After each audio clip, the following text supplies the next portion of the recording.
Rajeshwari Venkataramanan 44 higher Malayalam short and speed dictation എൻ്റെ യൂട്യൂബിൽ ഞാൻ വായിച്ച് നിങ്ങൾക്ക് വേണ്ടി പരീക്ഷയ്ക്ക് പോകുന്ന കുട്ടികൾക്ക് വേണ്ടി വായിച്ചിട്ടുണ്ട്. സബ്സ്ക്രൈബ് ചെയ്യുന്നവർക്ക് ഈ മെയ് മാസത്തിന് മുമ്പിൽ നിങ്ങളുടെ പരീക്ഷയ്ക്ക് മുമ്പ് എല്ലാം എഴുതുവാൻ സാധിക്കുന്നതാണ്. അതുകൊണ്ട് സബ്സ്ക്രൈബ് ചെയ്യുക. കൂടാതെ മുകളിൽ കാണുന്ന ബുക്ക് ഞാൻ എഴുതിയതാണ്. Book number 1 Malayalam short and lower and higher. മാറ്ററും അതിൻ്റെ ഫുൾ ഔട്ട്ലൈനും അടങ്ങിയിട്ടുള്ളതാണ്. ഈ ബുക്ക് ആവശ്യമുള്ളവർക്ക് ഞാൻ സ്പീഡ് പോസ്റ്റ് വഴി ബുക്ക് അയച്ചു തരുന്നതാണ്. കോൺടാക്റ്റ് നമ്പർ ഡിസ്ക്രിപ്ഷൻ ബോക്സിൽ എഴുതിയിട്ടുണ്ട്. ഓക്കെ. 75 വാക്ക്. ടൂറിസം. കേരളത്തിലെ ടൂറിസം സാധ്യതകൾ. പ്രകൃതി സൗന്ദര്യം കൊണ്ട് അനുഗ്രഹീതമായ നാടാണ് കേരളം. ദൈവത്തിൻ്റെ സ്വന്തം നാട് എന്നു പറയുവാൻ കേരളീയർ രണ്ടാമതൊന്ന് ചിന്തിക്കുകയും വേണ്ട. മലരണി കാടുകളും മരതക കുന്നുകളും തരുനിരകൾ തലയാട്ടുന്ന താഴ്വാരങ്ങളും ചെറുനുര പതയുന്ന പൂന്തേൻ അരുവികളും കായൽ പരപ്പും കടൽ പരപ്പും. എത്ര സുന്ദരമാണ് കേരളം.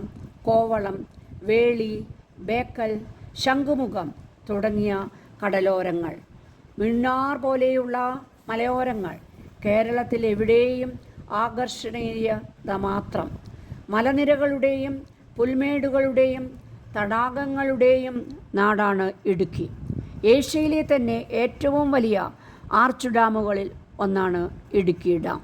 വരയാടുകൾ മേയുന്ന നീല കുറിഞ്ഞികൾ പൂക്കുന്ന മൂന്നാർ ആരെയാണ് ആകർഷിക്കാത്തത്?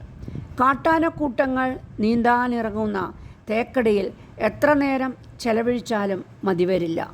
ലോകത്ത് എവിടെയും അറിയപ്പെടുന്ന ജലകേളിയാണ് വള്ളംകളി. നെഹ്റു ട്രോഫി വള്ളംകളി ആലപ്പുഴയിൽ അരങ്ങേറുമ്പോൾ എത്ര വിദേശികളാണ് അവിടേക്ക് വരുന്നത്? കേരളത്തിൻ്റെ സാംസ്കാരിക തലസ്ഥാനം എന്ന പ്രശസ്തമായ തൃശ്ശൂർ പൂരത്തിൻ്റെ നാടാണ്. വടക്കനാഥ ക്ഷേത്രത്തിലെ പൂരമഹോത്സവം വിദേശികളെ ആകർഷിക്കുന്ന ഒന്നാണ്. പൂരത്തിലെ വെടിക്കെട്ടും കുടമാറ്റവും അതിശയത്തോടെയാണ് ആസ്വദിക്കുന്നത്. വൈവിധ്യമാർന്ന നമ്മുടെ കലാരൂപങ്ങൾ ആസ്വദിക്കാനും വിദേശികൾക്ക് താല്പര്യമുണ്ട്. കഥകളി, തുള്ളൽ, മോഹിനിയാട്ടം, നാടൻ കലാരൂപങ്ങൾ എല്ലാം അവർക്ക് പ്രിയപ്പെട്ടവ തന്നെ. ഇൻസ്റ്റൻറ്റ് പ്രോഗ്രാമല്ല അവരെ കാണിക്കേണ്ടത്. അതാത് കലാരൂപങ്ങളുടെ തനിമയോടെ ആണ് കേരള കലാമണ്ഡലം അക്കാര്യത്തിൽ ആശാവഹമായ പുരോഗതി നേടിയിട്ടുണ്ടെന്ന് നമുക്ക് അഭിമാനിക്കാം. ഇത്രയും കൊണ്ട് കൊച്ചു കേരളത്തിലെ ടൂറിസം സാധ്യതകൾ അവസാനിക്കുന്നില്ല. ക്ഷേത്രങ്ങളിലെയും കൊട്ടാരങ്ങളുടെയും നാടാണ് കേരളം. തിരുവനന്തപുരത്തെ ശ്രീ പത്മനാഭ സ്വാമി ക്ഷേത്രം, ശബരിമല ശാസ്താ ക്ഷേത്രം, അമ്പലപ്പുഴ ശ്രീകൃഷ്ണ ക്ഷേത്രം, ചോറ്റാനിക്കര ദേവി ക്ഷേത്രം, ഗുരുവായൂർ ക്ഷേത്രം തുടങ്ങിയവ വിദേശികളെ ആകർഷിക്കുന്ന ക്ഷേത്രങ്ങളാണ്. ഭക്തിയല്ല അവരെ അവിടേക്ക് കൊണ്ടുവരുന്നത്. ക്ഷേത്ര നിർമ്മാണത്തിൻ്റെ കലാപരമായ മേന്മയാണ് ആകർഷത്തിന് നിദാനം. മാർത്തോമ ശ്ലീഹ നേരിട്ട് സ്ഥാപിച്ചതെന്ന് വിശ്വസിക്കുന്ന മലയാറ്റൂരിലെ ക്രൈസ്തവ ദേവാലയം സഞ്ചാരികളെ ആകർഷിക്കുന്ന കേന്ദ്രമാണ്. പത്മനാഭപുരം കൊട്ടാരം, കൃഷ്ണപുരം കൊട്ടാരം, മട്ടാഞ്ചേരി കൊട്ടാരം, തൃപ്പൂണിത്തുറ പാലസ് എല്ലാം രാജകീയ പ്രതാപത്തിൻ്റെ തിരുശേഷിപ്പുകളായി നിൽക്കുന്നു. ഇത്തരമൊരു പരിശോധനയിൽ കേരളം വിനോദസഞ്ചാരത്തിന് ഏറ്റവും സാധ്യതയുള്ള നാടാണ്. നമുക്ക് വിദേശ നാണ്യം ലഭിക്കുന്നുവെന്ന അതിനോടൊപ്പം കേരളത്തെ കുറിച്ചുള്ള അവബോധം മറുനാട്ടിൽ എത്തിക്കാൻ വിനോദ സഞ്ചാരികളെ ആകർഷിക്കുക അല്ലാതെ മറ്റു മാർഗം ഇല്ല. ഇത്രയെല്ലാം മനോഹാരിത ഉണ്ടായിട്ടും ലോക ടൂറിസത്തിൽ കേരളത്തിൻ്റെ സ്ഥാനം വളരെ ലഘുവാണ്. ഭാരതത്തിൽ എത്തുന്ന സന്ദർശകരിൽ കേവലം 10% മാത്രമേ കേരളത്തിൽ വരുന്നുള്ളൂ. കേരളത്തിൽ ടൂറിസ്റ്റുകൾ എന്നു പറഞ്ഞാൽ ഇന്നും നമ്മൾ ധരിക്കുന്നത് വിദേശികളെ ആണ്. എന്നു പറഞ്ഞാൽ ഭാരതത്തിന് പുറത്തുള്ളവരെ. അവർ മാത്രമാണോ ടൂറിസ്റ്റുകൾ? തദ്ദേശവാസികളുമായി ബന്ധമില്ലാത്ത ഇത്തരം വിനോദ സഞ്ചാരത്തെ, എൻക്ലേവ് ടൂറിസത്തെ മാത്രം മുന്നിൽ കണ്ടാൽ ടൂറിസം വികസിക്കുകയില്ല.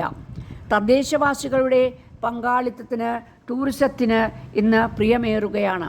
കേരളത്തിൻ്റെ ഉയർന്ന ജീവിത നിലവാരവും പുരോഗമന സ്വഭാവവും സാമൂഹിക വിദ്യാഭ്യാസ രംഗങ്ങളിലെ മാറ്റവും വിദേശികളെയും തദ്ദേശികളെയും ആകർഷിക്കുന്നു.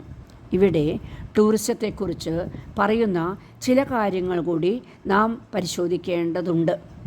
ആധുനിക വ്യവസായ വ്യവസ്ഥയിൽ ഏത് ജോലിക്കും ഒരു വെക്കേഷൻ ഉണ്ട്. ജോലിക്കാർക്ക് അല്പം ആശ്വാസം പകരാൻ വ്യവസായശാലകൾ ഇവരെ സ്വതന്ത്രരാക്കുന്നു.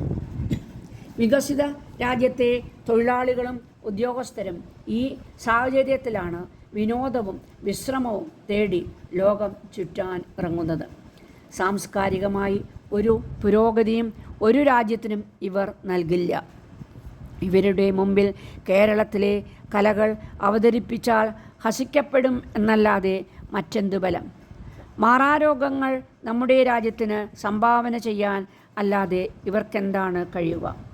ടൂറിസത്തിൻ്റെ ദ്രോഹങ്ങൾ മറച്ചുവെക്കാനാണ് ഹെറിറ്റേജ് ടൂറിസം എന്നും ഇക്കോ ടൂറിസം എന്നും പറയുന്ന പുതുലേബലുകൾ ഇറക്കിയിരിക്കുന്നു എന്നതാണ് ഒരു വാദം.